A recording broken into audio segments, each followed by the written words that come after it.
중국에서의 개헌 발언으로 대통령을 향해 반기를 들었다는 평가까지 불러왔던 김무성 새누리당 대표가 귀국하자마자 일단 진화에 나섰습니다. 사과를 하고 개헌 논의 자제 의사를 밝혔지만 그렇다고 해서 자신의 생각을 철회하지는 않았습니다. 대통령 아셈 외교 중에 발언을 했다는 점을 사과했고 개헌 논의 자제도 정기국회 기간으로 한정했습니다. 이 문제 취재한 PD 연결해서 알아보겠습니다. 권현주 PD. 네, 권현주입니다. 네, 김무성 대표가 오늘 당무에 복귀해서 사과 발언을 한 겁니까? 네, 어제 저녁에 귀국한 김무성 대표는 오늘 오전 일정에 없던 회의에 참석했습니다. 새누리당 국정감사 대책회의에서 나온 김 대표의 사과 발언 직접 들어보시겠습니다.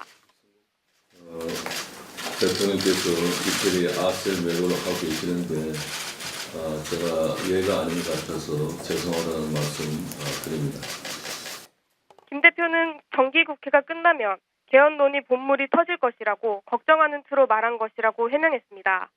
하지만 김 대표가 본인의 견해 자체를 철회하지는 않았습니다. 오늘 김 대표 발언 중 주목되는 부분은 정기국회가 끝날 때까지 우리 당에서 개헌 논의가 없길 바란다는 대목이었습니다. 이는 정기국회 이후 개헌론을 다시 꺼낼 수 있다는 얘기로도 들립니다. 이미 여러 차례 개헌 의지를 밝혀온 김 대표가 오늘 사과로 후퇴했다고 보기는 어렵습니다. 회의 직후 기자들에게도 그는 개헌은 늦으면 못하게 되는 문제가 있다. 평소 생각하는 바를 말한 건데 이렇게 커질 줄 몰랐다. 이런 말을 했습니다. 개헌이 소신이라는 점을 재확인한 셈입니다.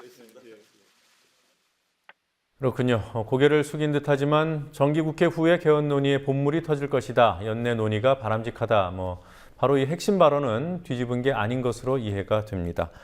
만약 김무성 대표 스스로 할 말은 해놓고 사과하는 모양새를 보이는 뭐라고 할까요? 일종의 치고 빠지기를 한 게 아닌가 싶기도 한데요. 어떻습니까? 네, 박근혜 대통령에게 사과는 하긴 했지만 개헌 이슈를 촉발시켰다는 점에서 김무성 대표가 의도한 바를 이미 손에 쥐었다고 평가할 수 있습니다. 청와대의 눈치를 본 것이 아니냐는 지적도 있었지만 김 대표는 청와대 측에 연락은 없었다고 설명했습니다. 연락이 있었어도 김 대표가 쉽게 시인하진 않겠지만 청와대가 즉흥적으로 대응할 사안은 아니었다고 보는 게 합당해 보입니다. 야당은 일단 여당 대표가 청와대 지시로 입장을 번복했다는 말로 공세를 취했습니다.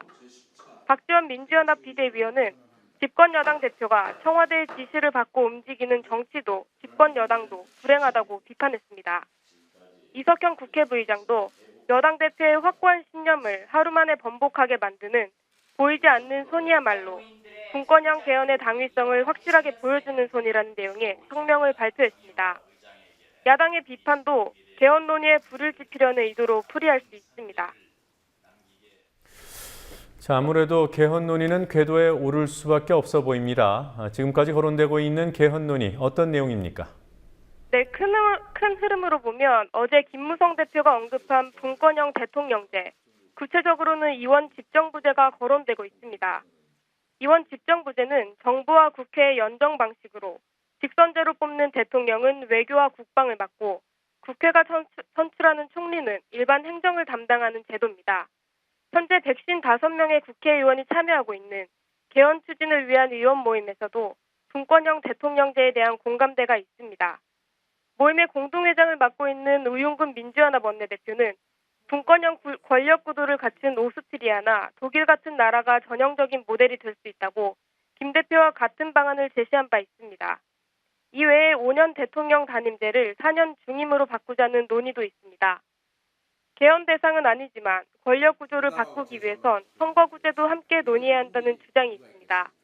한 선거구에서 한 명만 뽑는 현행 소선거구제가 사표 등 여러 문제가 있다는 점에는 여야 의원들이 공감하지만 변화 정도에 대해선 이해관계가 얽혀 조율이 쉽지 않을 것으로 보입니다.